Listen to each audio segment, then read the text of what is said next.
slowing down. So,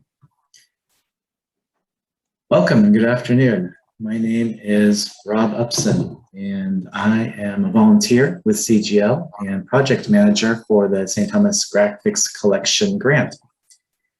Senator Jackson and Dr. Simmonds are returned today for part 2 of their presentation to give insights and background on the materials from the St. Thomas Graphics Collection. Today's talk is titled The Printing Press and Community Memory, Virgin Islands History, Culture, Socioeconomics, and Politics, archived in the St. Thomas Graphics Collection. And this is part 2 of the talk from 3 weeks ago. Starting off today, we'll give a quick background about CGL. I'll give a little more insight about the speakers and today's topic, and then we'll have the presentation, followed up by questions and answers from the audience. Many of you are returning, so I'll quickly go through the background about CGL, whose mission is to identify, preserve, and provide access to Caribbean genealogy, history, and cultural heritage information resources, which we are going to further that mission today. CGL has over 5,000 books and publications, and they span the humanities. We have microfilms, we have church documents, deeds, newspapers, all sorts of archival information. CGL is the only family search affiliate in St. Thomas, and being a member grants you all sorts of benefits. We have an online catalog. You're welcome to search that from cgl.vi. You'll find links there. And we welcome members and donations to support our cause. Here's the schedule for memberships. We'll take donations at any level. Today is our 5th presentation in the St. Thomas Graphics Collection series. If you missed any of the prior presentations, you can find them, including part 1, from CGL's YouTube page. Additional background about the St. Thomas Graphics Collection and the digitized images from the collection are also available online. Developing access to this collection has been a long-term goal for CGL since the materials were received in 2007. And we're so excited to make this collection available to researchers, both online and for appointments at CGL. We're even more excited to have historians like Senator Jackson and Dr. Simmonds Esannason to provide the context for the collection. Their intimate knowledge of the people and places documented in the printed materials is essential for understanding. Just a little bit about the background of the collection. This is the state of it inside boxes before the hurricanes in 2017. After the hurricanes in 2018, we found some new shelving and we moved those shelves and got new shelves. The digitization, which happened in 2020, and now in 2021, ready for patrons to access. This grant and today's presentation was funded in part by CFVI and the National Endowment for the Humanities. But we're not done. There are many parts of the collection which are not fully inventoried, not scanned, not online, or readily accessible for patrons like you. So CGL will continue to develop the collection in the coming years, and you can help. In 2022, CGL is going to make a big push with volunteer support as usual to make the materials available. Those include flat files, those include additional documents which haven't been scanned, the office files, and there's a lot to do. So if you'd like to help, please give us a call, contact us by email or phone. A committee has been formed to address the many issues that surround continued development of the collection. And as always, we thank all of our volunteers for the work done to date and in the future. So we look forward to today's presentation and many more presentations of this material. I know that Senator Jackson and Dr. Simmonds have been visiting the library and putting their hands on these publications. And I know that you're in for a real treat today as they share more of their discoveries from this rich material. So I know that many of you were in attendance at the talk 3 weeks ago, and because we have a web page for today's talk with the full biographies, I just want to skip the formal introductions and move right into the presentations. Senator Jackson, please feel free to start sharing your slides now. And while Senator Jackson does that, just a couple of housekeeping tips here. If you're currently not a member, please consider that membership or a donation. Today's talk will be about 1 hour, and you can join anytime. The talk will be followed by a question and answer period. Feel free to quit. Once we complete this application, what's the turnaround time? Feel free to, somebody's not muted, please mute your mics during the presentation. Feel free to put your question answers in the chat, and we'll call on you, or I will moderate by asking those questions of the presenters. And we'll go as long as we have energy. The presentation is being recorded and will be made available online afterwards. And with that, Senator Jackson, please take control.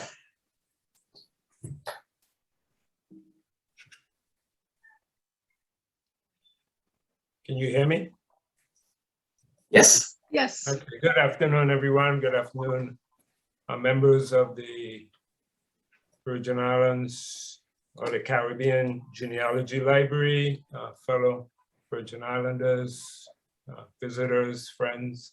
Good afternoon. It's a real pleasure to be with you again with my co-host, Dr. Ruby Simmonds Esannason, for our part 2 of our presentation, the Printing Press and Community Memory, Virgin Islands History, Culture, Socioeconomics, and Politics archived in the St. Thomas Graphic Collection. So part 1 really dealt with some aspects of Virgin Islands history and culture as it relates to the communities that we both grew up in, and I'll recap some of that as we go through for those of you that missed the first presentation, so that you'll have a context of today's presentation. So the Printing Press and community memory, and I'm very strong on community memory because it's so vivid in my memory of growing up in St. Thomas, and likewise as an advocate for historic preservation and cultural development, the importance of preserving community memory, and also aspects of our built environment and culture. So the written and printed word from time immortal has been one of man's greatest inventions, from the chisel, cast stone, and painted hieroglyphs inscribed on edifices of ancient Kemet temples, tombs, monuments, functional art items, and inscribed papyrus scroll texts. Our ancient ancestors recorded their way of life, their spirituality, and their humanity. In a modern context, on a daily basis, we too continue this tradition by our own use of the modern working tools of various inventions to inscribe our thoughts, actions, deeds, and collective memory. So the first presentation on this collection was done by Mrs. Susan Lugo. And these are some of her slides, with the exception of the one in the archives, which at that time she was the territorial archivist with visiting members of the Danish National Museum, actually the director and members of our staff as we were getting ready for the centennial, and our exchange between Denmark and the Virgin Islands over our shared heritage and material culture. These are pictures of inscribed language in stone. And here is Professor Emmanuel with collective memory, who has left us at Ryko Center during a storytelling hour.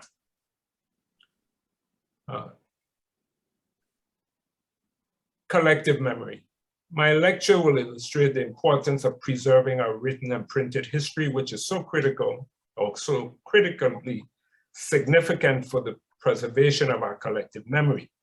Collective memory, as defined, refers to the shared pool of memories, knowledge, and information to a social group that is significantly associated with the group's identity. The St. Thomas Graphic Collection is a treasure trove of Virgin Islands history, culture, and the identity of a people, and a narrative of a local printing press that transformed a community's oral and written history and their efforts to preserve their collective history and culture. So in that regards, many of you who have done your own genealogy research would know that our archives provides a tremendous amount of details and information regarding ancestors that many of us did not know or we heard about from family members. And on this slide, of course, 1917 to 2017 represents 100 years under the American flag with the sale and transfer of a land or a territory, a former colony, and a people. So the St. Thomas Graphic Collection is very, very important in that regard. Of course, it was a printing press in St. Thomas. Much of the collection is made up of requests of patrons who were from St. Thomas or are from St. Thomas, and they wanted to memorialize an event, a occasion, the death of a family member, reports for government and other entities, and likewise, it even provided opportunities for editors and journalists to print their own work, which is represented here by the forum, which was done by Valdemar Hill.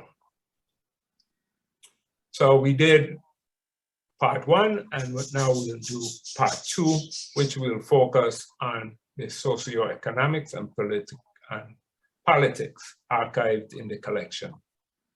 Just to recap, I took a creative approach to this presentation as I went through the collection. First of all, where the printing press was located was in a community in the King's Quarter of Charlotte Amalie, downtown St. Thomas, known as Upstreet Hospital Ground.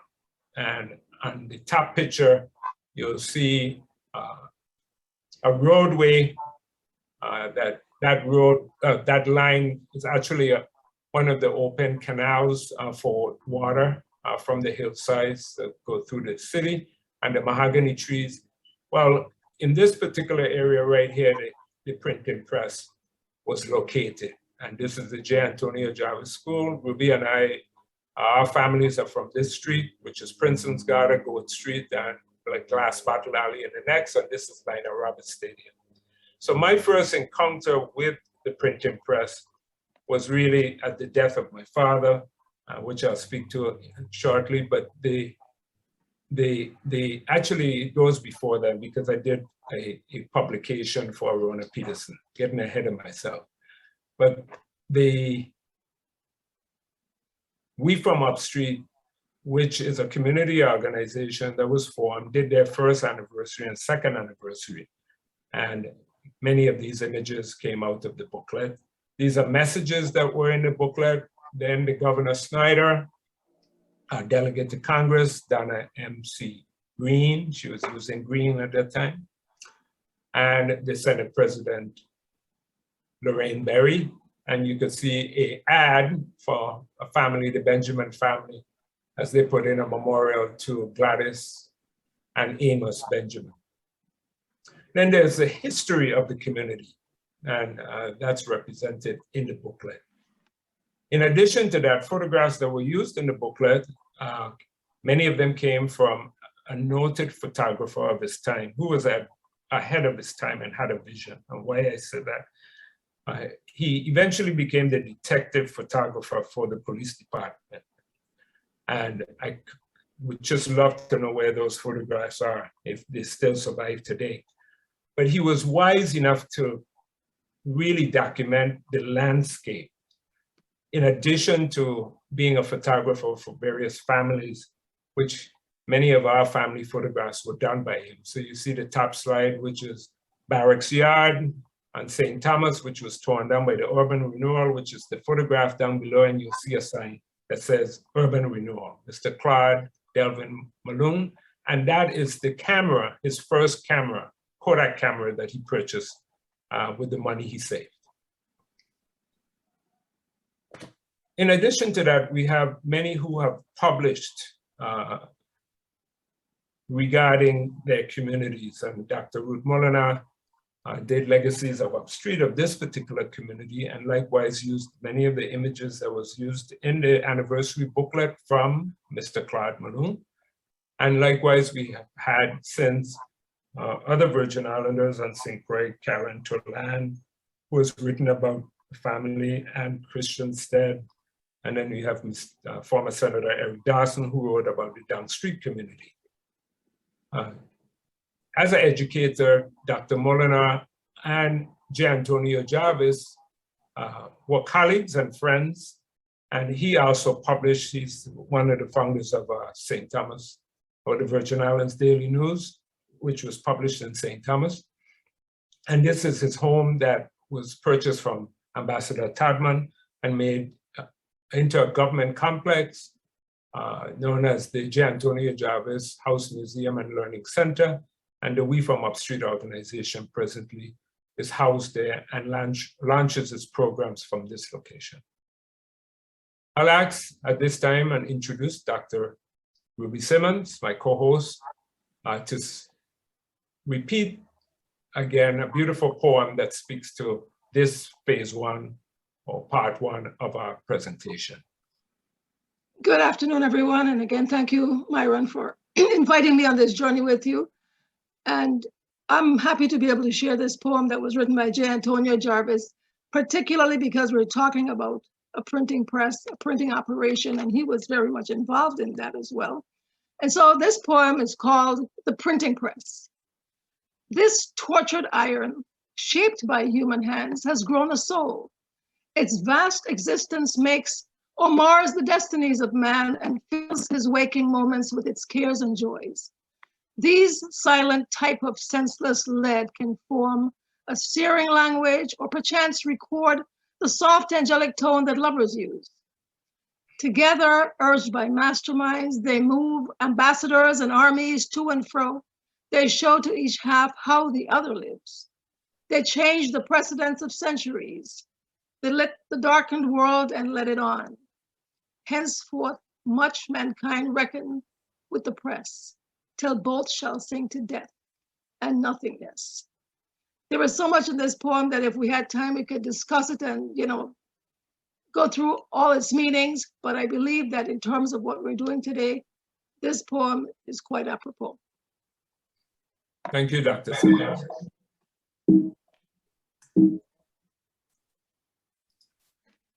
Okay, so that's the community to which the printing press, the St. Thomas Graphic, was located in a very vibrant community, a very diverse community that had government services, public recreational facilities, which still exist today, and government services like the Department of Human Services, Hanson Hospital, public schools, the J. Antonio Jarvis School and the Jefferson School, 2 cemeteries, 2 churches, and other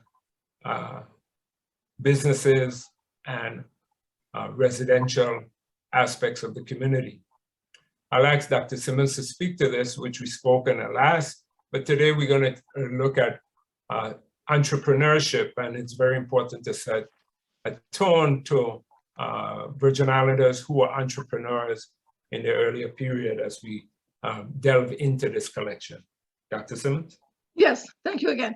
The picture that we're looking at is a picture of my family. My great-grandfather, James Farris, is standing. Next to him is his wife, Rosa, and their daughter, Hildred, who was my grandmother.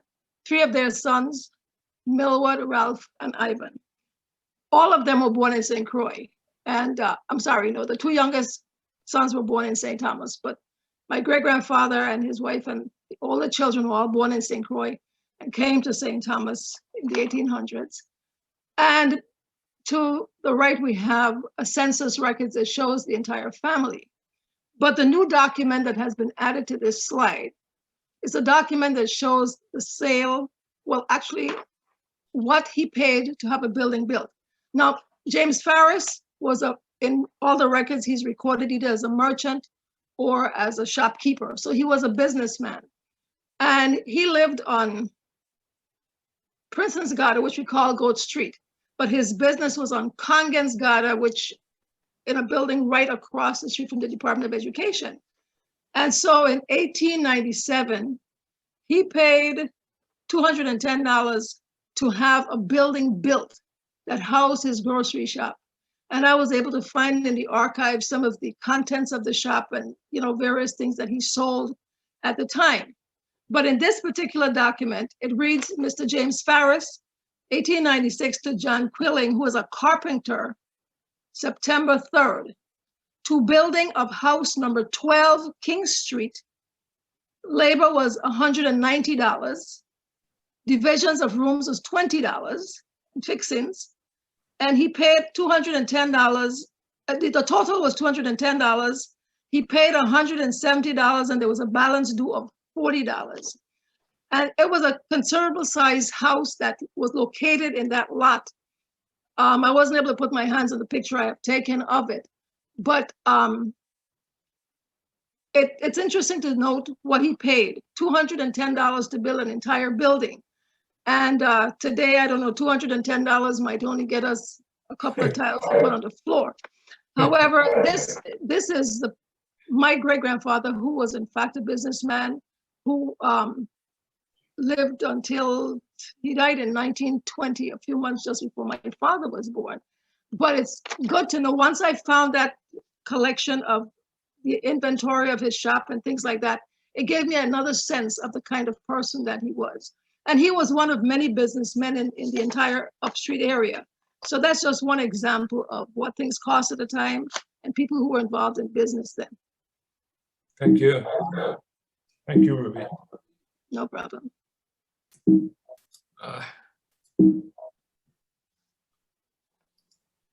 Okay. Likewise, similar to Ruby, my family also migrated from St. Croix to St. Thomas. And in this particular area, it appears that many Crucians decided to reside and to start their families. It was the rural area of Charlotte-Amalie. A portion of it was urban and most of it was rural, and that's why it's called Hospital Ground Estate. It was the estate for the hospital.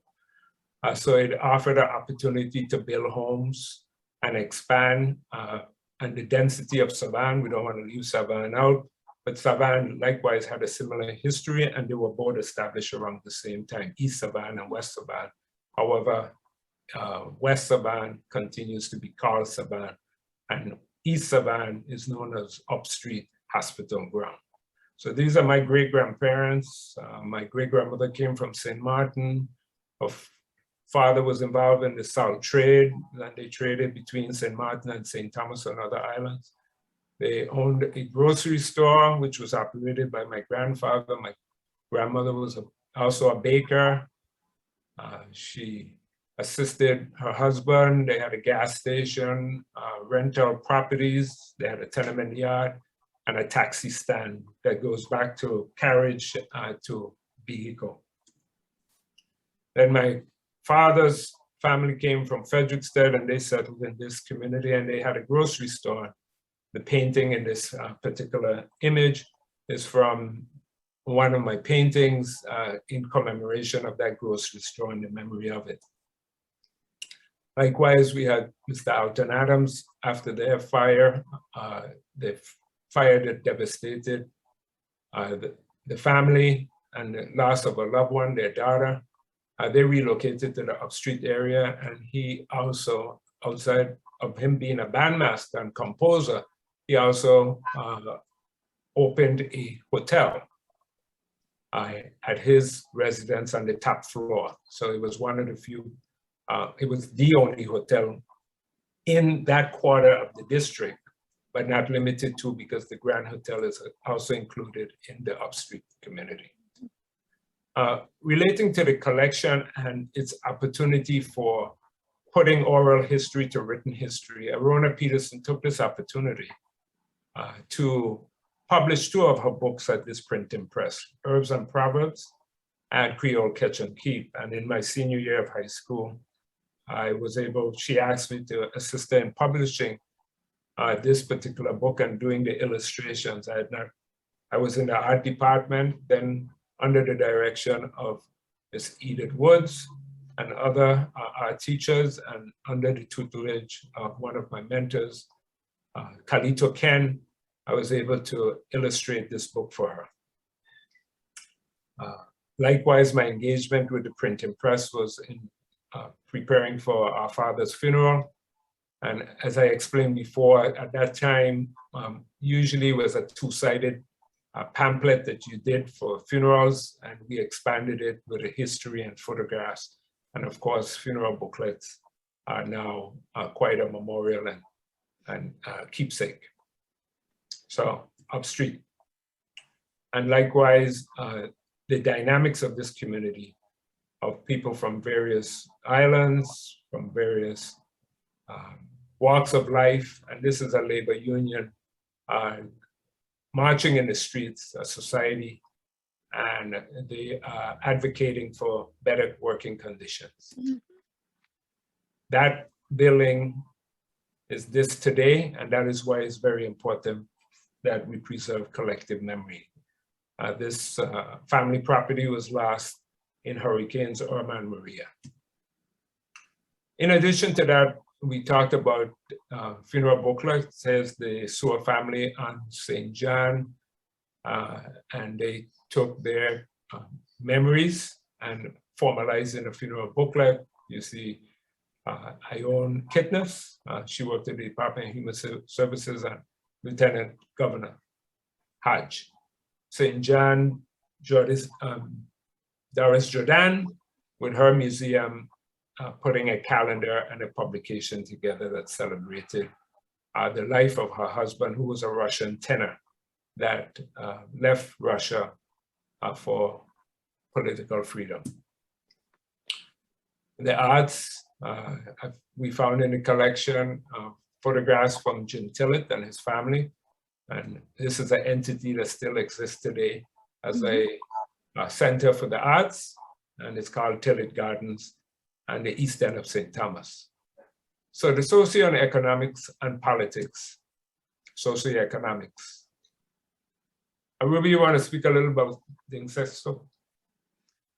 Yes, Adolf Sixto, who was also known as Ding Sixto, was a Virgin Islander who is best known for his book called Time and I, or Looking Forward. He was a philosopher, and so he wrote his ideas and his philosophies at that time. He and Geraldo Gertie knew each other well. And what I do know for sure about Mr. Sixto is that he was the father of my 9th grade English teacher, Inez Harvey. And just from her demeanor and the way she carried herself as a teacher speaks to the way she was raised by her parents, and particularly her father, who had certain ideologies. You know, he was a visionary, an idealist, a man with a dream. And he was born in Puerto Rico, but called the Virgin Islands his home. So he was a man who was important in terms of helping to corral ideas and ideologies at the time. Thank you. And in the photograph, you see the 3 gentlemen. One is Ding Sexto, Mr. Canero, and Mr. Moorhead, and they're actually advocating for self-governance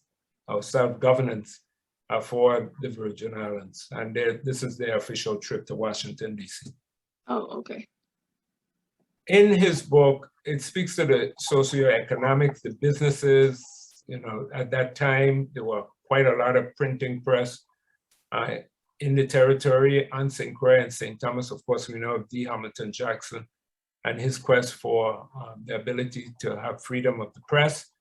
And likewise, what followed is various newspapers by Virgin Islanders, and the St. Thomas Tedinden is one. And you have the Bulletin. You have the store owned by the Sprout, the Fabios, the family original out of St. Croix, Thrain, and A.H. Rees. They were Europeans that came, and they bought, the Paiwanskis later bought A.H. Rees, Morone, O'Neill, and I always pronounce this one incorrectly, so I leave.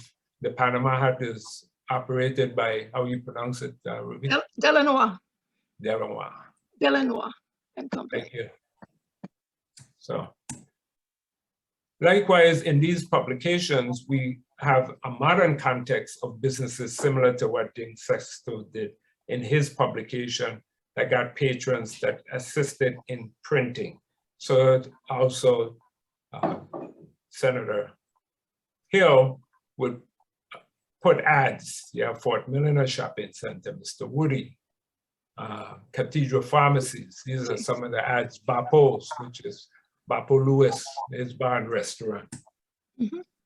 Rogers Laundry, Whisk Incorporated,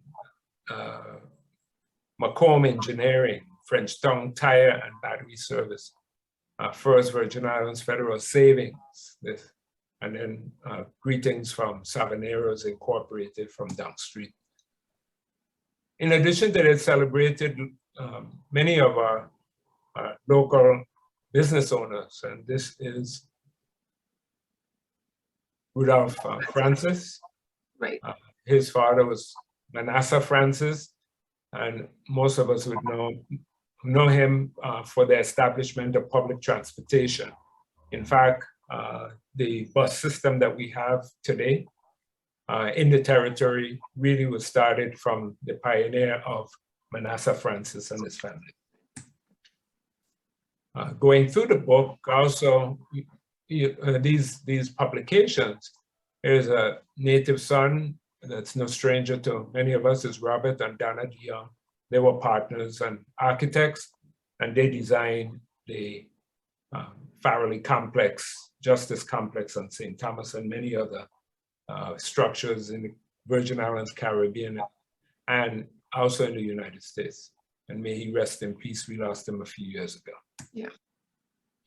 Then we have Bill Lamata, who also is from St. Croix. They moved from St. Croix to St. Thomas, the Lamata brothers, but in St. Croix, they're known as Mota, and they did a name change and added La, so St. Thomas is La Mota, and Joyce Andrews Lamata, his partner, life partner, and they were business partners in the music industry here in the territory, in addition to the Lamata brothers that began in St. Croix and continued to be ambassadors. And the material that was printed by this printing press. And I've been speaking about Baltimore Hill, likewise, and this Virgin Islands Forum. Many of us have these forums in our collection.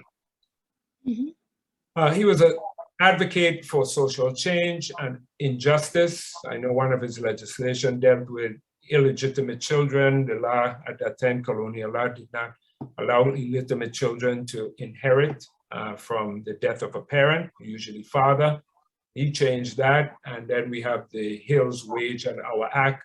You can see a picture here of St. Croix of the labor union in the square in Christianstead. Coal workers, 1 cent a basket went to 2 cent a basket, likewise for the sugar industry, and advocating many who participated in that. So the socioeconomics is the social science that studies how economic activity affects and is shaped by social processes. In general, it analyzes how modern societies progress, stagnate, or regress because of their local or regional economy or the global economy.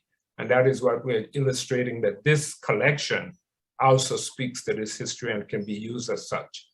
Another one with Myron, may I, before you go any further with this, when you were showing the ads in the forum and also in Sixto's collection, we see the importance of people advertising. You don't really have to go back to it, but one of the things that we really didn't look at, but I just wanted to point it out, is that in many of the testimonial booklets, which were also printed at St. Thomas Graphics, there were ads sold, and people advertised, just as they did in the magazines. They advertised in the testimonial booklets, and if you couldn't put a whole page or a half a page, sometimes they had patrons. So that was another part of the fundraising that these organizations did as they did their various testimonial dinners and recognitions and things like that. So it's all part of the socioeconomic operation that was taking place.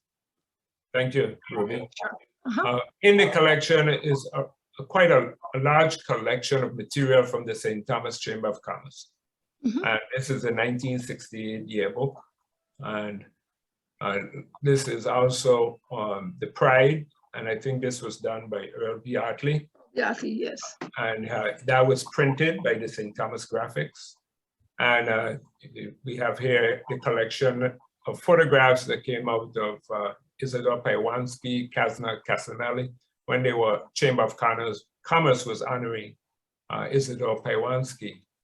And of course, the Chamber of Commerce, much of that focus was centered around the commercial district of downtown Charlotte-Amalie and the merchants associated with this particular district. Many of the smaller businesses were not represented by the Chamber, and that continues to be the trend. You see a picture of Lucy's Market, Frangipani, and this I think is Raditz Garden. No, this is not Strand, this is Strand Street. And then we have Main Street, which is John against Garda. You see the Center Theater, locally owned, A.E. Reese, Apothecary Hall. At that time, most of these businesses were locally owned and operated by Virgin Islanders of several generations, and today is a different trend. And here again, the advocacy of two very strong stalwarts, Isidore Paiwanski and his wife, advocating in the House of the Legislature regarding legislation that impacts the economic sustenance or their abilities to sustain themselves as business people. So of course, that was a tug of war and continues to be from time to time. Like, as you notice on that page, it says he hails Bill 0411 as the best thing.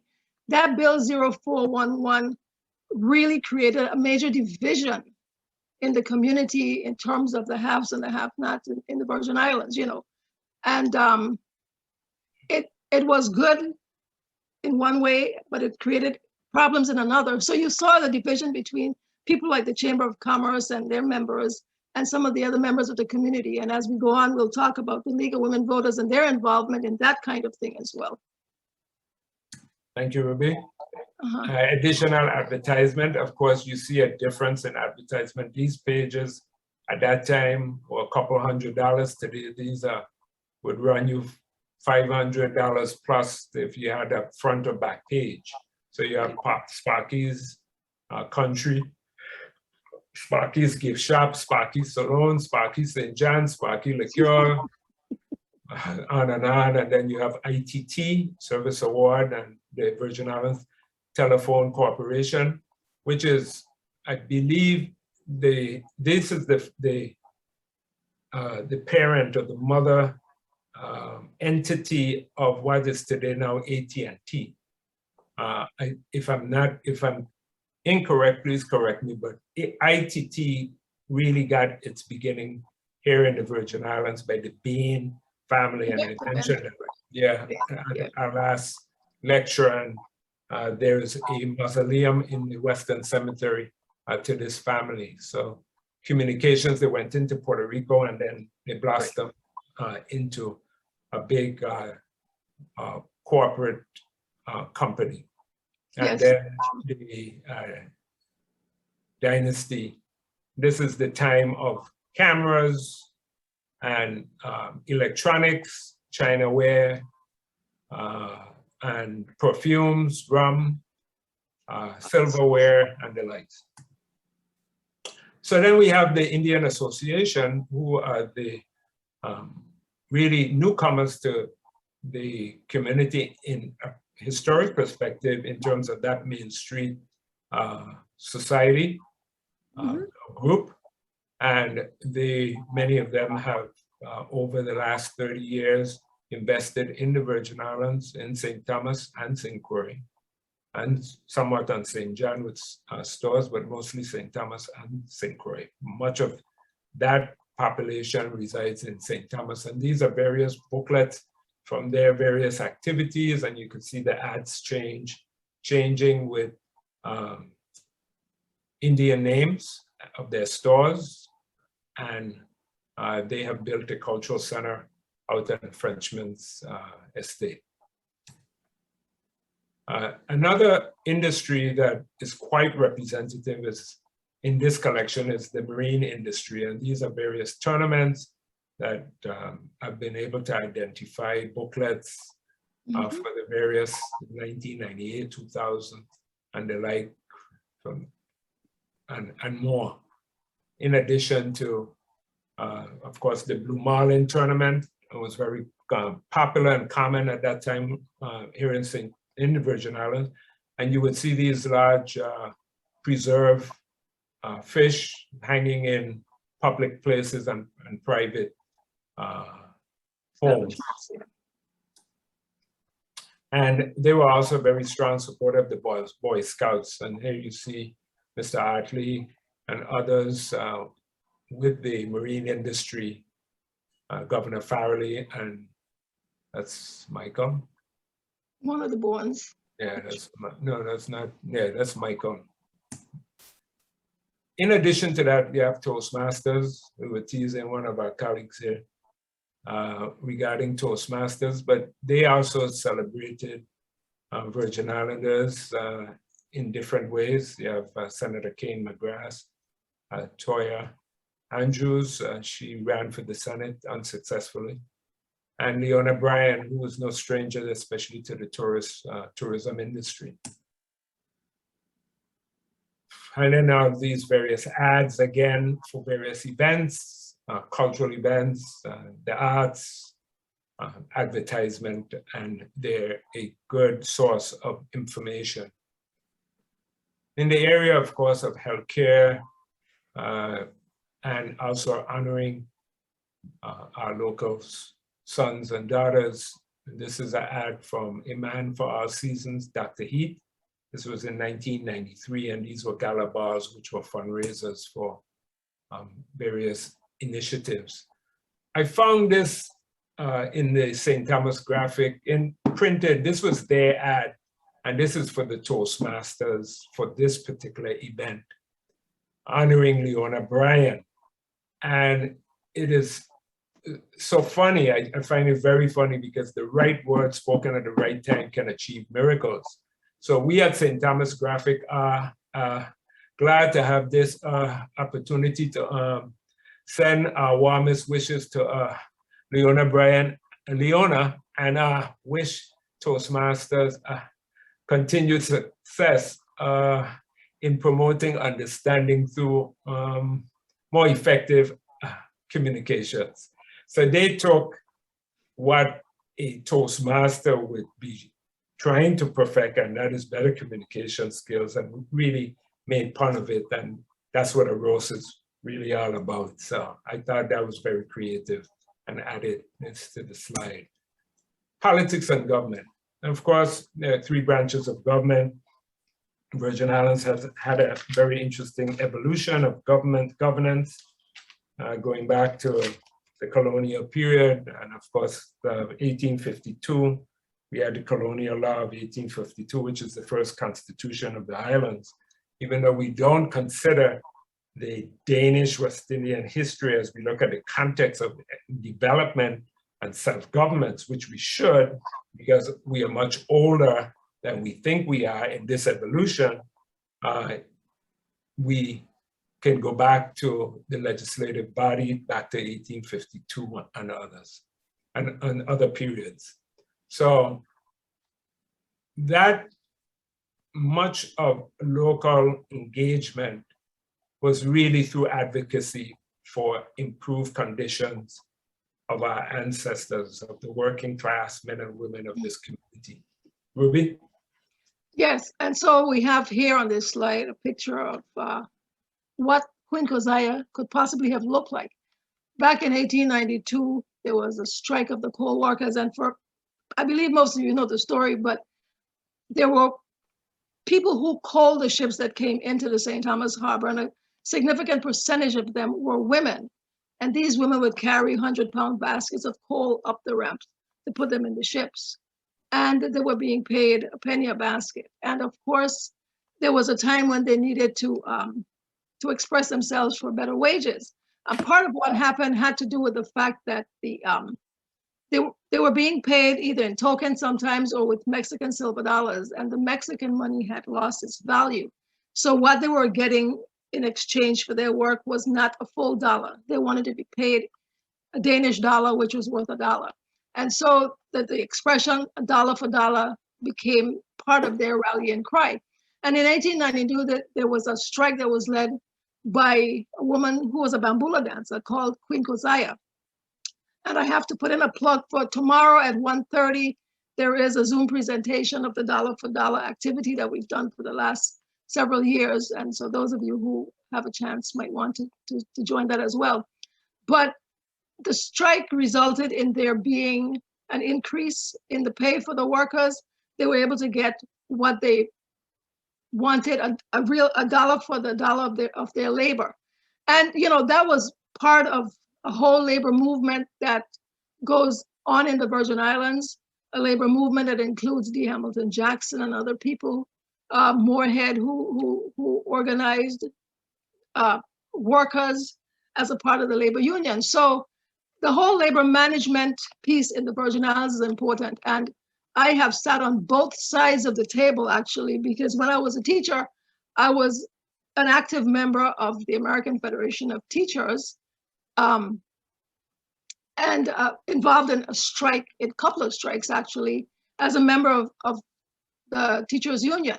However, I also sat on the other side of the table when I was Commissioner of Education, and we negotiated with the very same teachers union that I had once been a part of to be able to get increased wages for the teachers. And so having been in the ranks, I had a better sense of what it is that teachers were asking for when I was in a position of leadership to make a difference, and we were able to settle a contract with them. Just thought I'd add that little piece. Thank you very much. And that covered quite a few slides as you were engaged in giving us a little background on the struggle for labor and improvement. I have to say that in the Caribbean is definitely took the lead nationally and globally in reference to labor reform. And the Virgin Islands is on the top of that list. The League of Women Voters. All right, yes, the League of Women Voters is an organization, and I don't know if Gwen Molinar is on today. I know she's the current president of the League, but the League has several principles that they operate on. And they're not a partisan organization. The group here in the Virgin Islands was founded in 1968. And so the cover on the left is from their 10th anniversary booklet, 1968 to 1978. And a piece of what they are truly concerned about is voter participation and self-government. They were also concerned about juvenile delinquency and the family court, government structure and operations. They would monitor legislation, and they were involved in planning and environment. And one of the things I recall very vividly is when the late Edith Bourne was the president of the League of Women Voters. She would come to hearings at the legislature and speak on behalf of the League and advocate for things particularly having to do with the environment. I remember that there were a number of hearings having to do with expanding the waterfront, and there was a concern about maintaining the harbor and so forth. And I want to share a piece from Edith Bourne's message in that anniversary booklet. She was president of the League from 1977 to 1979. And one of the things she said is, and I can hear her and see her as she would, speak. She says, "I think we can all be proud of the voter services provided by the League. And I think that the League is entitled to a measure of credit for the awakening of the voters of the Virgin Islands to the fact that good citizens are not passive citizens, that good government depends upon citizens being willing to speak out in public meetings, by letters to the editor, on radio and TV programs, and above all else, that voters don't belong to any one political clique or following, that voters can and must make independent judgments that they will be able to live with year after year. And of course, this particular message of hers is recorded in this booklet, so we have it for time immemorial as it was recorded there. The League of Women Voters continues to be an important part of the fabric of Virgin Islands society, not only in advocating, but also in helping to enlighten the voters, even today, as to the issues and the character and things like that of the candidates who are running for office. Thank you very much, Ruby. Another area that you could find in the collection through these booklets, of course, is advocacy in healthcare. And many have forgotten Mrs. Eldra Schalterbrand, who was a mental health pioneer, especially in a time when we talk about how critical mental wellness is, especially in light of the pandemic. We've even gotten worse. Our numbers have gone up with all of the challenges that we have in navigating this pandemic, in addition to the other societal issues that we are confronted with. So this is a brochure on the 19th conference honoring Eldra Schalterbrand, who was married to Mr. Schalterbrand, who was about Louis Schalterbrand from St. Croix, who relocated from St. Croix to St. Thomas and married Miss, I think she was a Monsanto. Right. I think a maiden name Monsanto Schalterbrand.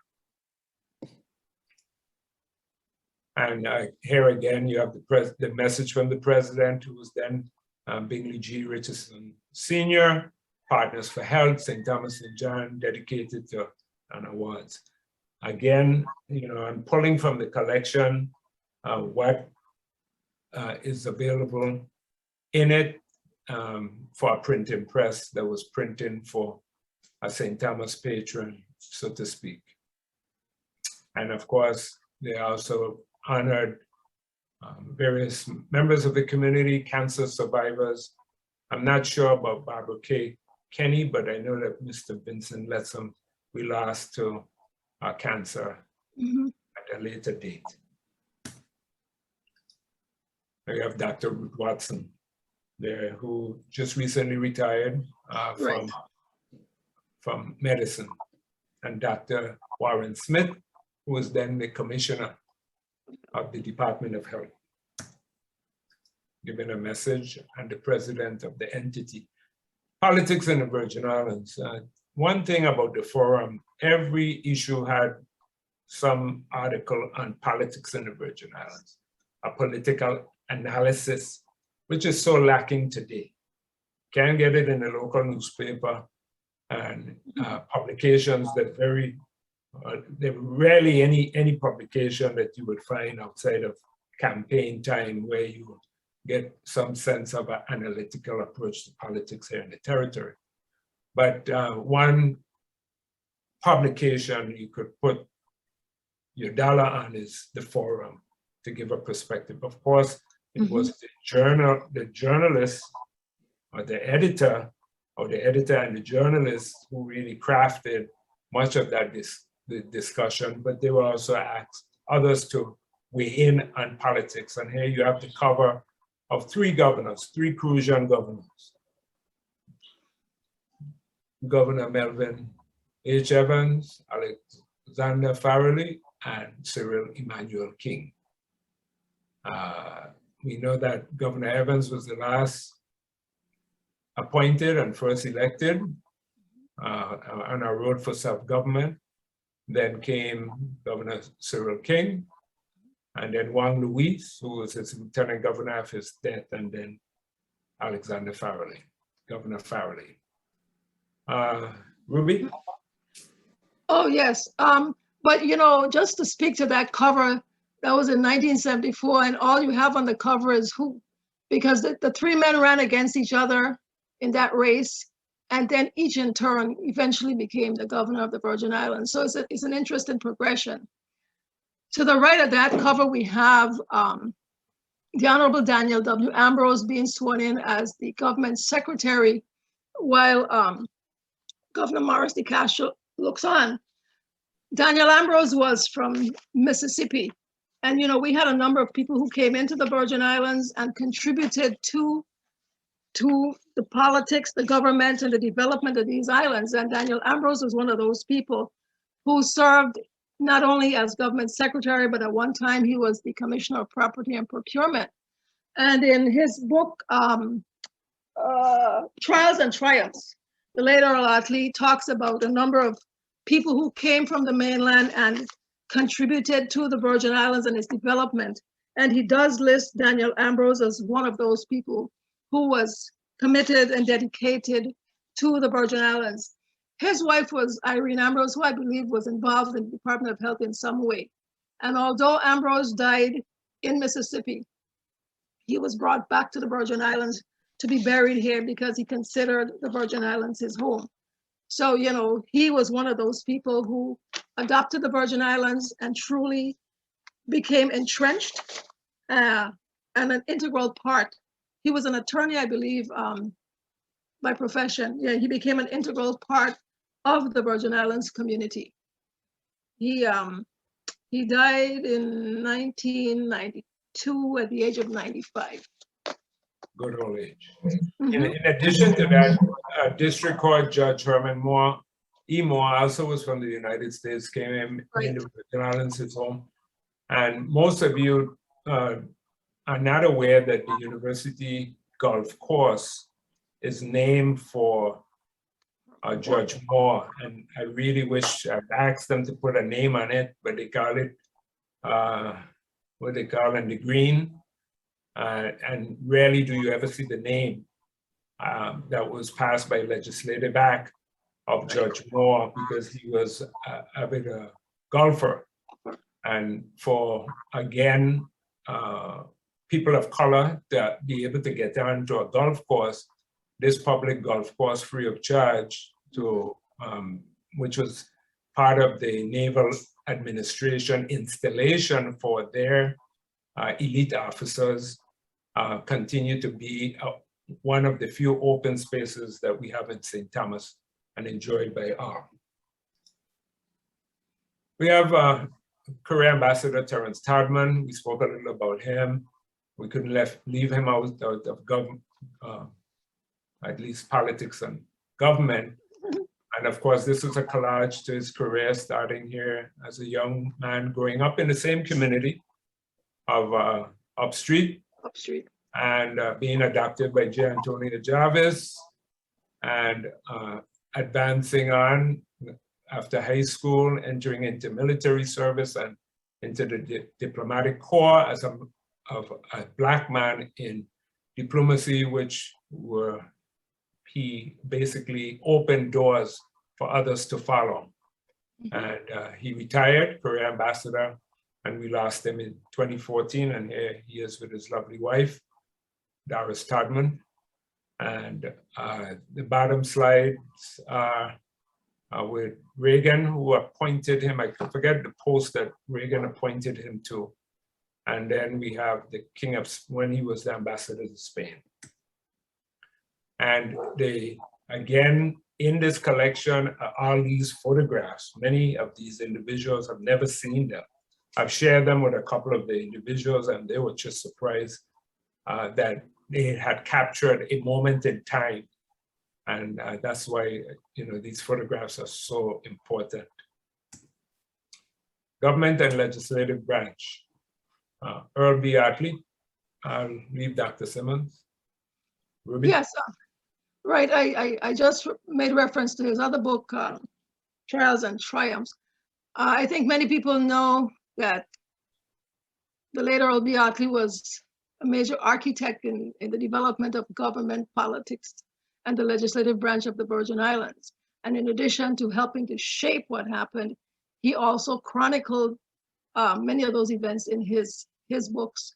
But he also was the editor of Pride magazine. He had the Home Journal. So again, another printing operation that helped to record much of Virgin Islands history.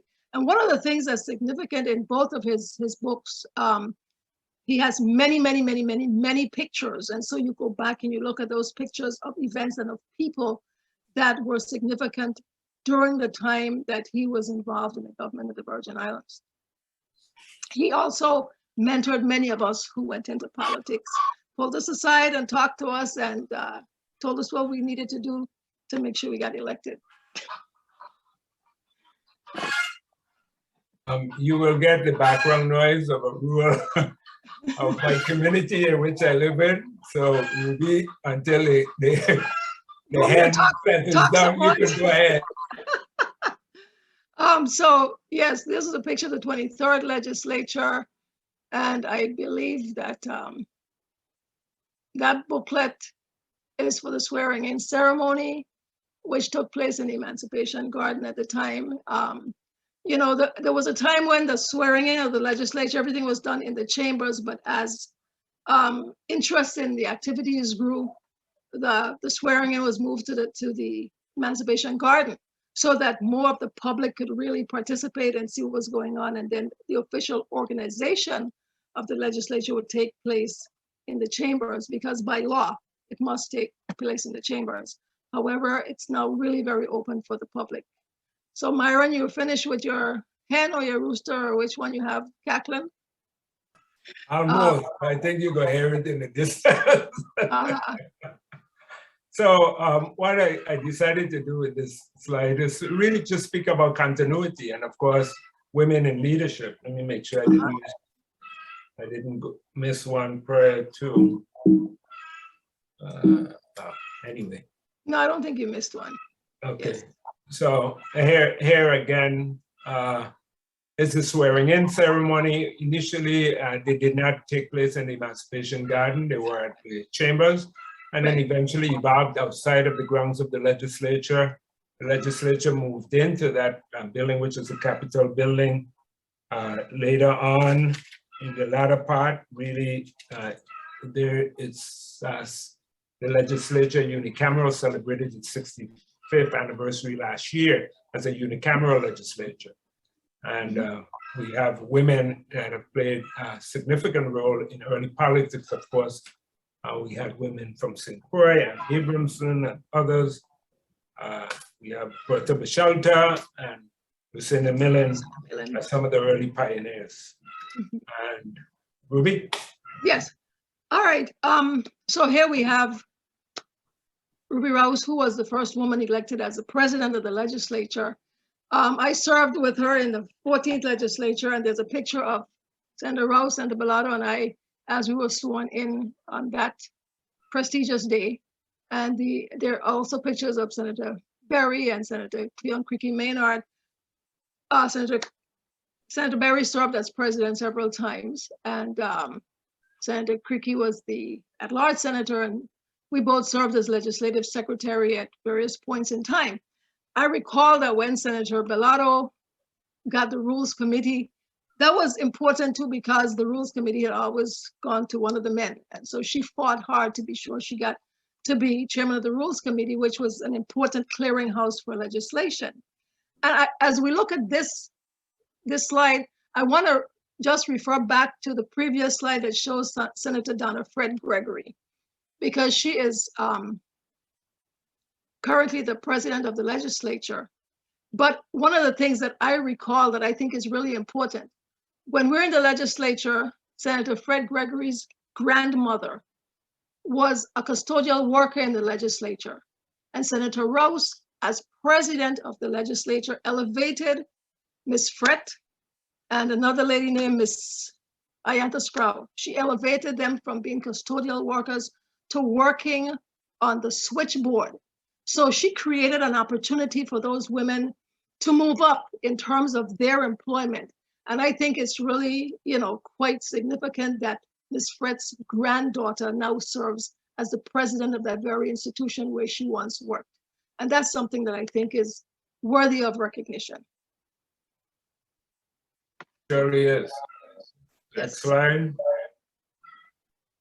Of course, this is our material found in the collection. There's many pamphlets and advertisement and paraphernalia for campaigns, especially campaigns. This printing press did much of that, and there's poster and campaign literature. In addition, again, Senator Berry and Attorney Vernon Yes. at the fraternity event, the gala for Ambassador Tadman. So yes. You could see how rich and contextual this collection is. Here is an ad for Senator Berry, vote number 14 on your ballot. Ruby? Oh, okay, so now it's vote number 21. This was my very first campaign poster when I ran in 1980. And, you know, everybody had a slogan. Senator Berry was the voice of reason. I'm the people's candidate, you know. And part of my thing was vote for you and me and a better community. So I first ran in 1980, got elected, served in both the 14th and the 15th legislatures. I'm sorry. Yes. And the other pictures, well, I spoke about the one with Senator Rouse before, but the pictures at the right, you have Senator Bellato and Senator Creaky and I sitting at some function. We had, I believe we had several guests.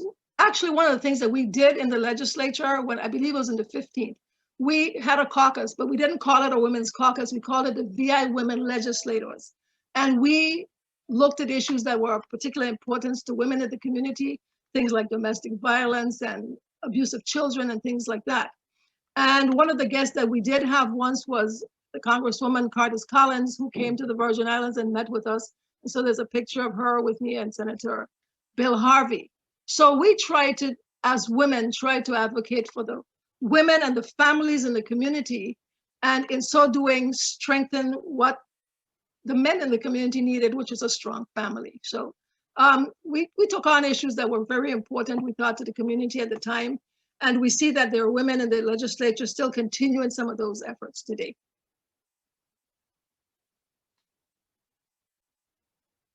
You have another slide. Myron, are you still there? Oh, and this one. This picture shows Senator Jackson, and who was not a senator at the time.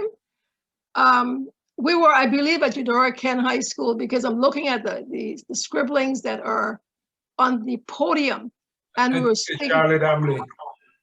Okay, but the scribbling says Ivana Eudora Ken. Maybe we were at Charlotte. Okay, you may be correct with that. I can't really. But yeah, I see the IEKHS on the right side there.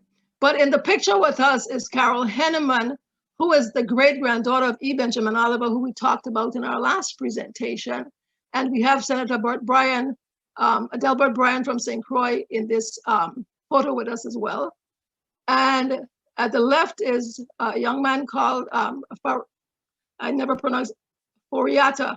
He is a Maloon. His father is Romeo Maloon, who is also a prolific writer and an elder in the community who has served us in a number of capacities. And so I know that, Myron, you were very excited to find a picture of us together.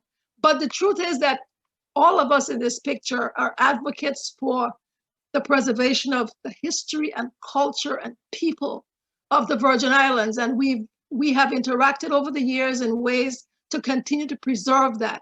And so what we're doing today is really a continuation of something that began many, many, many years ago. And I hope that we will see some of the fruits of our labor, as you know, before we depart this planet. Amen to that. Uh-huh. I'll leave you continue with this one. Okay, this one I hadn't even seen. That's Senator Berry and me and Gordon Brung, and I recognize the one gentleman, but I can't recall his name. But again, these were meetings that were held with senators and people in the community trying to get issues resolved. Here you have one at the right with Senator Eric Dawson, Senator James O'Brien, and this looks like Senator Creaky Maynard. Below we have Senator Donna Stork, and this must be one of those days when the seniors took over the legislature and you have someone acting as senator for the day. That's Mrs. Jackson. Mrs. Jackson, From yes. Savannah. Right, yes, I recognize her, but couldn't remember her name, you're right. Here we have, and this is really interesting because two of these men became lieutenant governors, Senator Kenneth Mapp, who served with me in the 15th legislature. You've got Senator Los James and Holland Redfield, who we just lost recently. But both Los James and Kenneth Mapp, you know, became lieutenant governors in their quest for leadership. And of course, then Mapp became governor. So the legislature of the Virgin Islands has served as a training ground, if you want, for people who had aspirations for higher office. But it's also a place that brought together members of the community and people who were elected as lawmakers, and continues to be a place of focus. I mean, we have a number of issues still going on, but people still aspire to the legislature. And I think with some reform, we could make the legislature an entity that could really do more for the people. But that's another topic for another day. Of course, more campaign posters. Senator Roebuck and Maduro, Milton Fred and I served together in both the 14th and the 15th. And then you have Senator Brown. One of the things that Senator Fred and I did, because we had many of the same supporters, was that we shared some of our activities, especially down in the Market Square, you know, and you had the rostrum in the back, which was a major place for people to make political speeches and so on. So sometimes we would share activities. We actually had supporters who had his shirt on the front and mine in the back, or vice versa, or they cut the shirt in half and had on shirts for both of us. But you know, that the whole political campaign thing was a major thing in terms of getting your supporters to come and influence other people to support you in your efforts to help the people of the Virgin Islands. Yep. Modi, the man for we.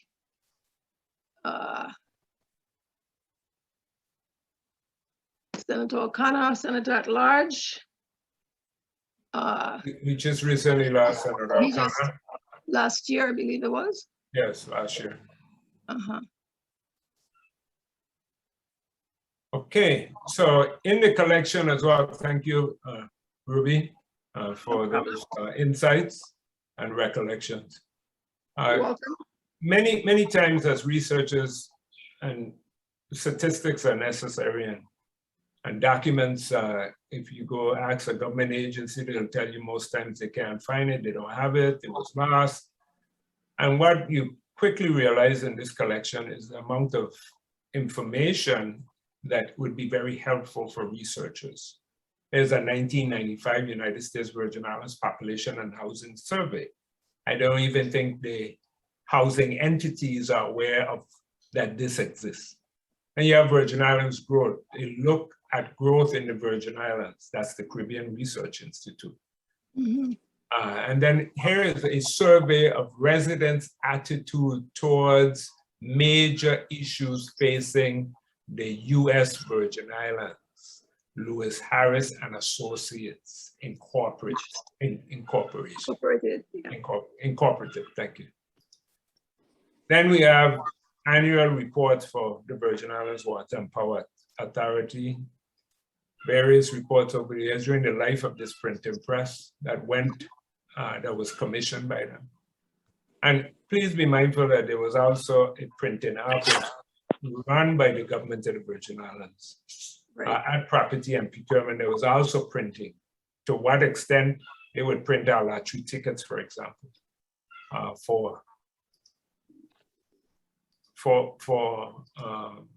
see here. Give us a second.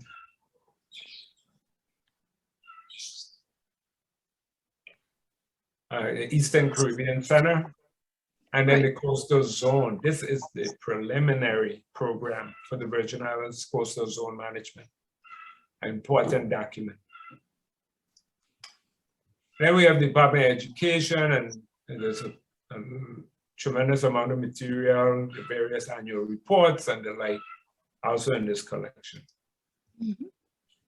I also found Water and Power Annual Report 1991. This is the substation on St. John that was built. And then you have groundbreaking ceremonies for the St. John Healthcare Facility in 81.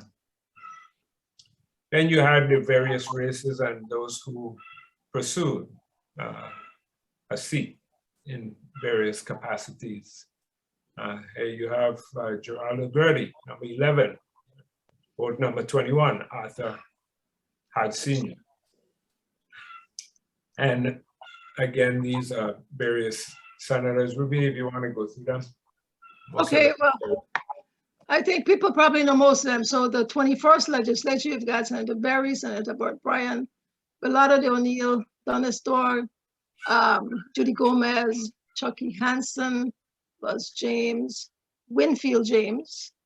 In the third row, you've got David Jones, Amanda Rocky Liebert, Ali Petras, Milton Potter, Bargrave Richards, Turu Watlington, Celestina White, who is my classmate. Several of these became Senate President, like David Jones and Amanda Rocky Liebert. Milton Potter became a lieutenant governor. So, you know, some people served in a number of capacities. Bargrave Richards was lieutenant governor as well. And then the 22nd legislature, you've got, again, Lorraine Berry and Burt Bryan, Carol Burke. And now I'm going to test my memory and can't remember the name of the one, the top right. I don't know, Senator Jackson, if you know who that is. But below you've got I forgot. Roosevelt David. He's from the St. Croix district. St. Croix, Fonzie Donesta, Smokey Fred, Judy Gomez, Chucky Hanson, David Jones, Rocky Liebert, Ali Petras, Holland Redfield, Bargrave Richards, and Celestina White. So if you look at these, a number of the people served in both the 21st and the 22nd legislatures. And there were a couple of newcomers in the 22nd. You had some people who were just one-term senators, but this gives you a snapshot of the legislature at that time. Okay, we've in the chat, Nadine says that that person is Judge Camacho, the one whose name we couldn't remember. Thank you, Nadine.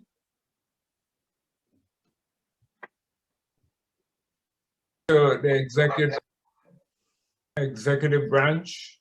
Mhm. Oh, yeah. And of course, we spoke earlier, oops, very sensitive mouse here. Oh, So, before we go too far, I think I was corrected. I said Milton Potter, but it was Osbert Potter who was in that 22nd legislature. His brother Milton is currently a senator, so. that's correct. Yes, my error. And so here we have a message from the governor, and we're going into the executive branch. The collection has various, again, campaign brochures and pamphlets and commemorative booklets. Here you find one for Henry A. Millen and Edgar D. Ross, offer a realistic and workable action plan for the Virgin Islands. You remember that campaign, Ruby? Vaguely. Yeah. And we go to Snyder and Moorhead, number 5. Right. And they were not successful in that campaign. And then we have Charles W. Turnbull, Dr. Charles W. Turnbull, and Plus James. Plus James II. And they were victorious in this campaign. Mm-hmm. And we spoke about Lieutenant Governor, and he served with Alexander Farrelly. Yes. And they served their entire 2 terms together, yes. Then we have the movers and the shakers behind the scene. Tribute to Louis Shelterbrun, came from Crucian, relocated to St. Thomas, and he married Eldra Monsanto Shelterbrun, and we spoke about her earlier. Tribute to Geraldo Gertie and tribute to Maria Lewis. And if I'm not mistaken, Mr. Lewis was, I think, at one point the Commissioner of Finance. He was Commissioner of Property and Procurement, I thought. Okay, probably in procurement. And we had an ad for Bapo Lois earlier. He was Bapo's father. Correct. What was very evident to the tribute to Geraldo Gertie, and when we talk about Virgin Islanders, and this is the American period, so Virgin Islanders are leaving the early slide of 1917 to 2017. I found this image, which is fascinating, and it's the 100th anniversary to freedom of slavery in the Virgin Islands, 1848 to 1948. This is the pre-mass meeting parade down Lenox Avenue in New York City in 1948. So Virgin Islanders are actively engaged in the process. Mhm. And here is a society, organization formed in November 9th, 1946 in New York City. And Geraldo Gertie speaks about that. In addition to the documentation, here you see, again, Virgin Islands community playing their part. Virgin Islands Day. This is Mr. Gertie and his wife, Louise, in Times Square. And that was Virgin Islands Day, where the Virgin Islands was acknowledged. And you see pictures of various societies and entities. What I came across also is, well, most do not know about the photographer Austin Hanson.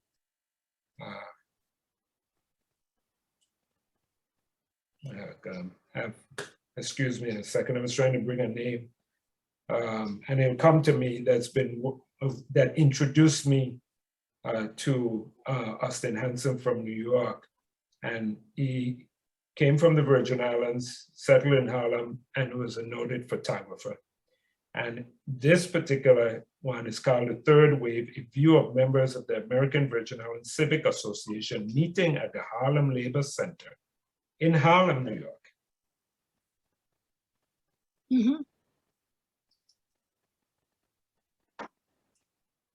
Photographer Austin Hanson. And here he is with labor leader Ashley Tatton from the Virgin Islands. Right. And Congressman Clayton Powell and physician James L. Lewis. These are photographs of Hanson in the collection at the Schomburg Center for Research Library, Public Library. And there he's documenting Jackie Robinson. So his work is really important. And this is a wonderful picture of self-determination of Ashley Tatton with the warriors, the women, Anna Canton, Edith Williams, and Sarah Mercer. And this is also very noted Virgin Islander, Attorney Burnett. And here she confers with Governor Alexander at a conference in New York, where she was the first known St. Thomas native to be recognized as a qualified attorney in the US Supreme Court. So politics in the Virgin Islands. Then the collection also has the judicial branch. Tribute to Judge Alfonso A. Christian by the Lions Club. And Judge Christian came from St. Croix to St. Thomas, started his family. He is the brother of Ann Abramson, who we lost most recently. And that likewise, when he came to St. Thomas, on one of the earlier slides, he lived in my family compound in the Peterson Yard. I mentioned that in the lecture the last time. We have Judge Eileen Peterson, Judge Vern Hodge, we have Judge Myers. I think Eltman, I can't really make out the last name of the judge in the center here. And then we have Judge Finch. And this is a tribute to Judge Alfonso Christian. And here again, the photographs, Judge George Mena administering the oath of office to Judge Christian and Governor Morris DeCastro at the left. And other pictures of the power brokers. And we are joined by Chief Judge Americ Christian, also a Crucian. So you have Senator Maduro, who was the Senate President at the time, Governor Melvin H. Evans, And at this point, Alfonso Christian was the commissioner of police, which I was not aware of. And we talked about Mr. Schalterman earlier. He a distinguished public servant, entrepreneur, educator, and musician. And several of his brothers and his great nephews and nephews are noted musicians today and are recognized at St. Croix.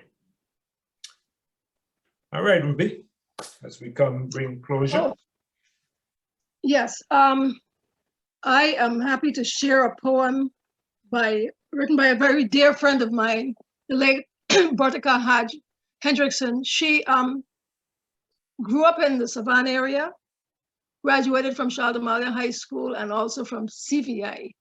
Her work is anthologized in Yellow Cedars Blooming, which is a collection of Virgin Islands, an anthology of Virgin Islands poetry. Some of her work also appears in another publication called VIP that was published by then College of the Virgin Islands, which published a number of its young writers. Bertica was not only just my colleague, we worked together at what was then Wayne Aspinall Junior High School, but her second daughter is my godchild. And so she was my comadre as well. And in true Virgin Islands tradition, she was Nanny Bertica to my children, and I am Nanny Ruby to her children. But Bertica had quite an insight into what was going on in the Virgin Islands, and we lost her in 2012. And I want to share this poem, and the title of the poem is Poem. Come, all ye faithful, disillusioned peoples, to America's paradise, the isles in the sun. And don't forget to smile, it makes a difference. Come and join the fun game of politics, where men play chess with people's lives, where the winners treat the losers to a testimonial dinner at $10 a plate. Come and enjoy the lovely, sparkling, not so free beaches if you didn't get too much Super 10 spilled on you. Be faithful. Perhaps you'll get schools built on beaches or houses built in mud, named in your memory. Help to pollute the air and water in America's paradise, where litter bugs are tax exempt and some criminals keep law and order, where there is no wild, wild west except when it's alien roundup time. Come and obtain a membership in the smiling, disillusioned souls club and get lost while looking for America's paradise. Stay a while you hope to find it, while it continues to stay lost with each new bulldozer. Powerful. You know, the irony of this poem is that St. Thomas Graphics has helped to document the politicians and the testimonials and the developers. But in doing so, they have helped us to preserve a part of our history. So I'm happy that Bertica came to me today and said, share this poem with these people because not a whole lot has changed. Thank you very much, Ruby, for that. We started with one, and what I would like to end with in this part two of our presentation that concludes our part one and part two is really this collective memory is very important. As you can see, many of these images you've never seen before. Some of the individuals we've spoken about, you don't know, you've seen photographs. If we don't know, how do we want our children and our grandchildren and future generations to know? So one of the projects we've been working over the last 10 years or more has been establishing a center. The sister project to this on St. Croix is the School of Architecture and Hospital Street, Christiansted, and a school for the trades. These two projects are centennial projects that were established prior to the centennial with community engagement and charrettes, several charrettes that were done. We have Miss Nadine Machinican, the Enterprise Zone, Governor Mapp executed one, and this is the one he executed. where the community came together and decided what they would like in their community. Nothing being forced down their throat. And one of the recommendations was the repurposing of the J. Antonio Jarvis building that sits intact after 2 hurricanes and passing storms, that we should make it into a museum. And we furthered that to make it into a school for the arts on the opposite end, which is the Ola Polo Theater site from the Danish period, which was a civic cultural center, to rebuild a civic cultural center on the corner of this corridor. So we'll have 1 block of both, and of a cultural center here on St. Thomas. The project on St. Croix, some of you have seen the articles for them. And we now have old and new, a new generation, collective memory. And likewise, as new residents have moved into this community and claim it to be their own, we also have a responsibility to pass on this collective memory. Collective memory, as defined, refers to the shared pool of memories, knowledge, and information to a social group that is significantly associated with the group's identity. Tell the story and share it with others. I would like to thank Mr. Rob Upson, who was very patient and was able to get me into the collection and use the technology, which I wasn't quite as familiar with, but I'm better off for it. Dr. Ruby Simmonds, Esannason, Miss Yvette Finch, who did our posters, my mom, Mrs. Bernice P. Jackson, allowing me to use the family photographs in this collection, which are from our private collection and not to be used by others. Miss Sophia Wynn, Mrs. Ottilia De Wynn, another family member, likewise, who was assisted over a period of time, Miss Susan Lugo, Miss Irene Walker from Facebook, who assisted me in the technical aspects, the St. Thomas Graphic Collection, the Alton Adams Family Collection, the Caribbean Genealogy Library, Claude Malone Photo Collection, the Clendenin Peterson Collection, the Myron D. Jackson Collection, We From Upstreet Incorporated Collection, in the Bar Library Collection, U.S. National Archives, other private collections, Community Foundation of the Virgin Islands, National Foundation for the Humanities, and the Virgin Islands State Historic Preservation Office. Thank you all.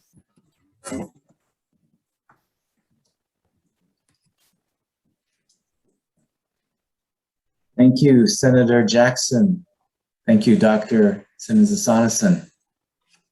As always, learn something new with each time you speak.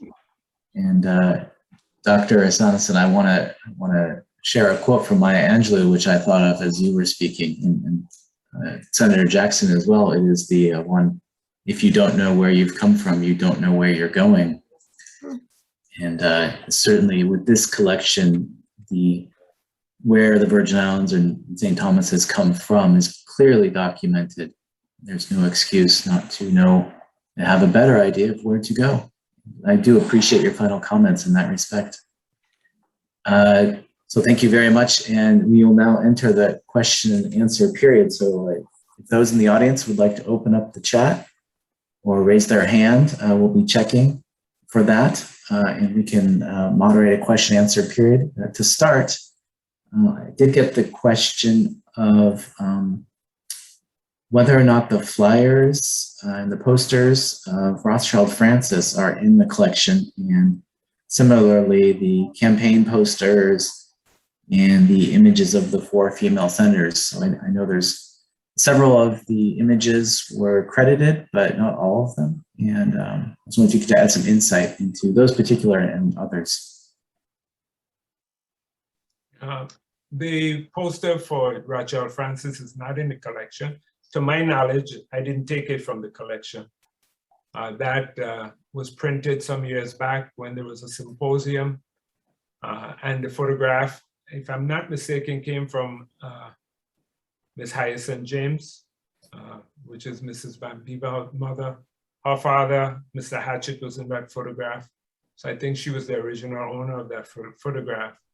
The campaign material, posters and images are from the collection. Great. And I think we also need to note from time to time as a reminder that everything in the collection was not necessarily printed by St. Thomas Graphics. There were many materials which St. Thomas Graphics used, which were given to them or that they used in their printing process. So just to be clear, that we call it the St. Thomas Graphics collection, but not everything was printed at their facility. But there was a time when they were the printer for all the campaign posters. I ran 3 times and they did all of my posters for me. And there was a time when they were the go-to people to do all the campaign posters. Ruby, I want to ask that question because it certainly seemed like the collection held several senators, a lot of printed materials from a handful of senators. And I was curious if other senators were using other printers or if that was just all that remained when St. Thomas Graphics closed shop and was able to donate to CGL. What do you think? You know, there came a time when I guess there were other people who were doing the printing, because I know Supreme Printing did some of the stuff later on. So I'm not sure who all, you know, people use, but I do know for sure that they were the ones who did my particular posters when I ran for office. Of course, now everything is digitized and, you know, you can do it yourself or do whatever. But, and the posters have become a lot more elaborate than they were, but they were basic, you know, you had your 2 or 3 colors and you put your slogan and your number. And the poster, my poster that's there is a poster that was actually posted up on a electric pole during the campaign, you know, and then you would go and write in your number with a magic marker, because once the poster was done, there was no way to do anything else with it. So much has changed in that regard. But it's interesting that you stated that, because one of the challenges as a senator is, of course, the cost of social media and campaign material. So if you run in a primary as a Democrat, for example, independents don't have that problem. You get 2 numbers.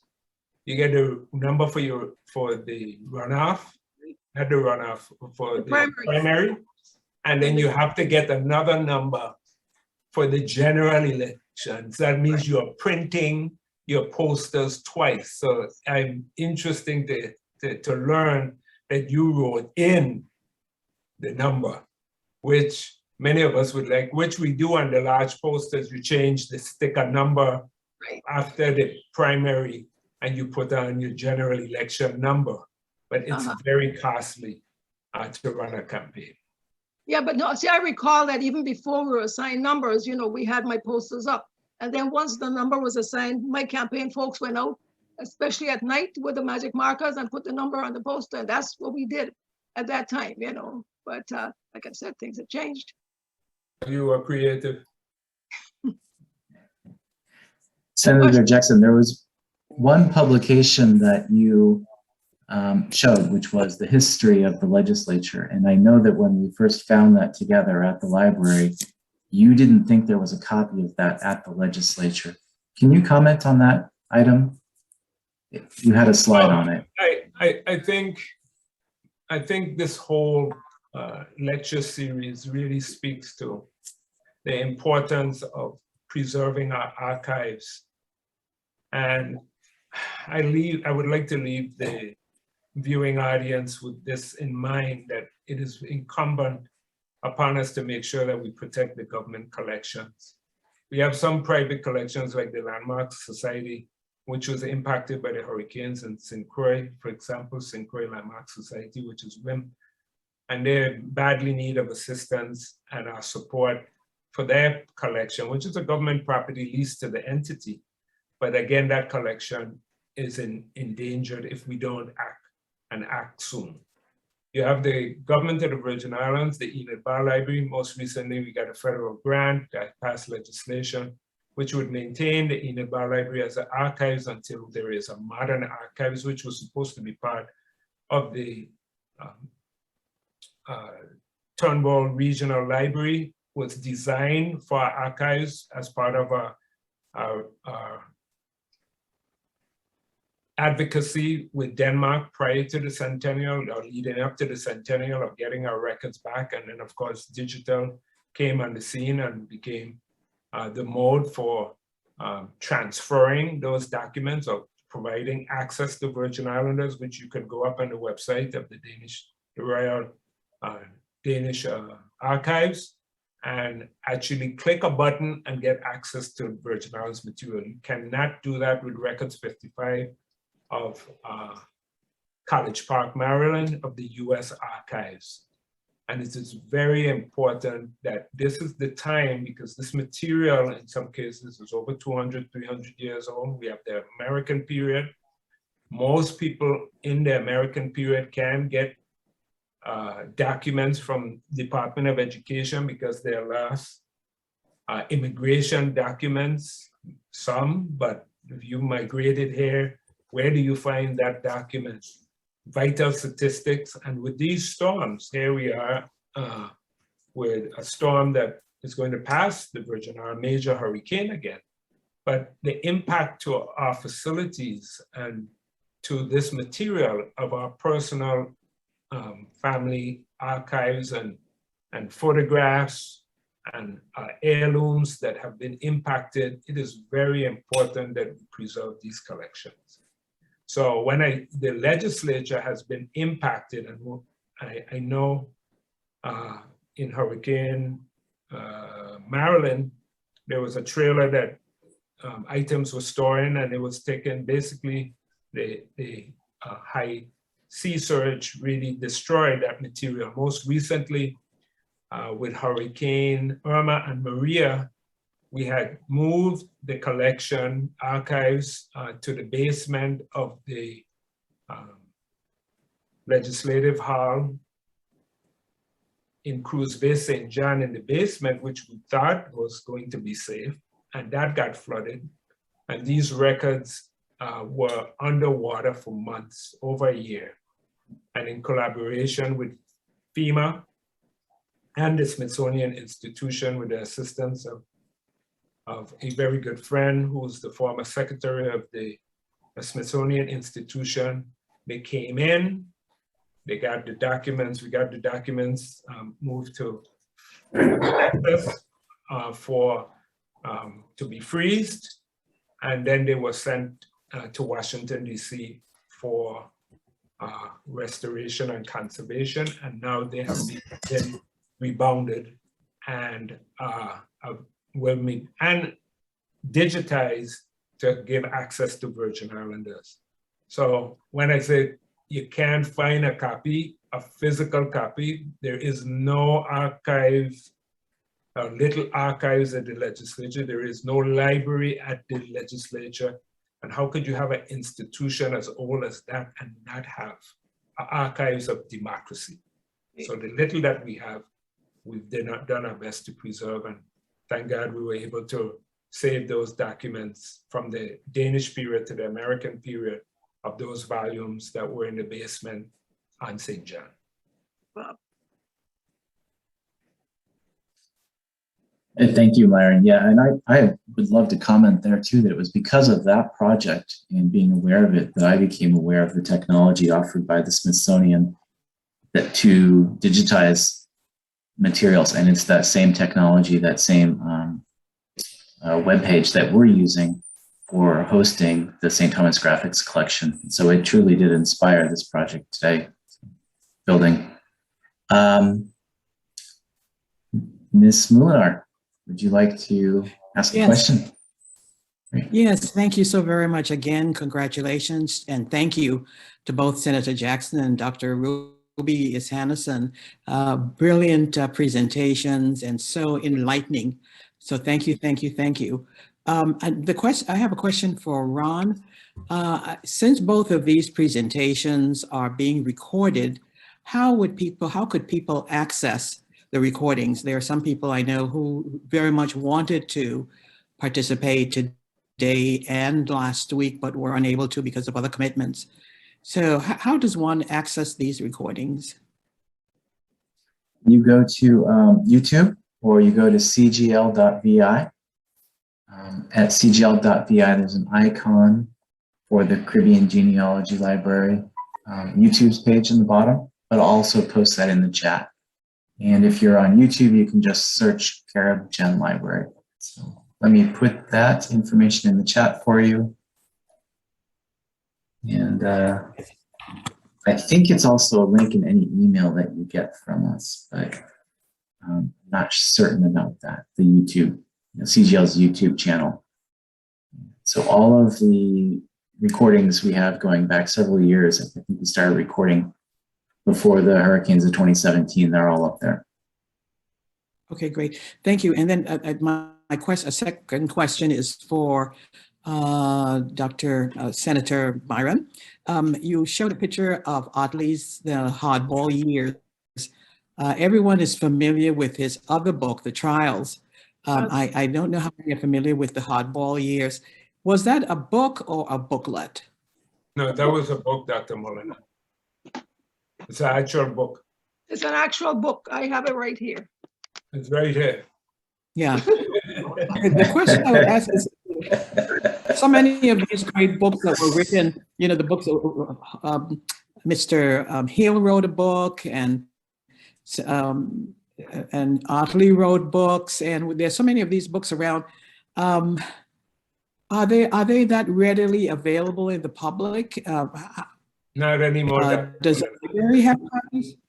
No, these books are out of print. And here again, we could use our advocacy as in this particular area and apply for the grants. The Humanities Council, well, we don't have an active Humanities Council, but at least for the Virgin Islands, Council on the Arts and publication and submitting grants to get much of this material we publish. We're now working with the department. I am working with the Department of Education. They've asked me to collaborate, and their effort in correcting some of the woes of the past as it relates to getting this material to our teachers, the Department of Education. So I believe we have the vehicle to make this possible. In the last lecture, I showed a lot more publications that were published by Virgin Islanders. I'm sure you know Time and I and what Mrs. Harvey did as a personal sacrifice to get that book published of her father republished. And that's the kind of effort that we need, in addition to us writing and recording this. Many of us think that our stories are not worthy of putting in black and white and binding or putting it in pamphlet form, but every funeral you go to and you read the obituary and what they call the eulogy, which is the Life story. exactly obituary. You learn so much about the person, and you were like, I didn't know she worked for Mr. So and so, or she did X, Y, and Z, or he did that. Or if I knew that, I would have talked to that individual about that particular. Why are we learning about people when they're dead? I mean, to some extent, that's going to happen. But I think as a community, as small as we are, we could do better in documenting and telling our stories. And if you took these photographs and you asked the average person, who are the people in the photograph after the collective memory of a generation, of that generation, people don't know who they are. So the pictures become meaningless, and people are throwing away this material as they're cleaning their homes or they inherit collections. They're just throwing this material out. So we have some work to do in advocacy and getting this material reprinted. We also, in terms of identifying other archives where our material is housed, when I was at Clark Atlanta University doing my research, I found reports from the Department of Education of the US Virgin Islands in the archives at Clark Atlanta University. And I was able to use some of that information as I was doing my work. So, there are probably other university libraries that have information that belongs to the Virgin Islands that we need to try to find and collect so that we can have this information available.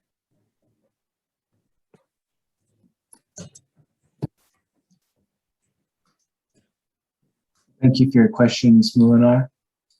We might have time for one more question. I did see Grace Canton. Were you asking to ask a question? If so, you'll need to unmute.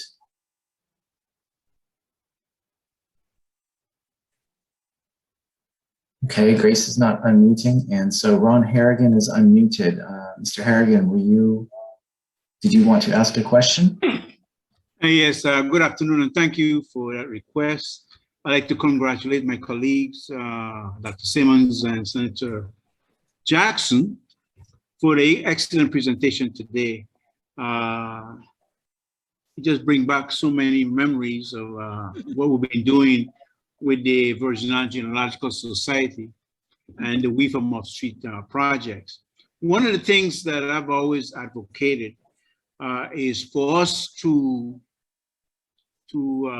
try and collect as much as we can from those educators and those other people who we believe have a collection of history books and articles and so on the Virgin Islands. Many people we see have gone to the other side who we know for sure have collections of materials that might be of interest to us, but we don't know what their families have done with that collection.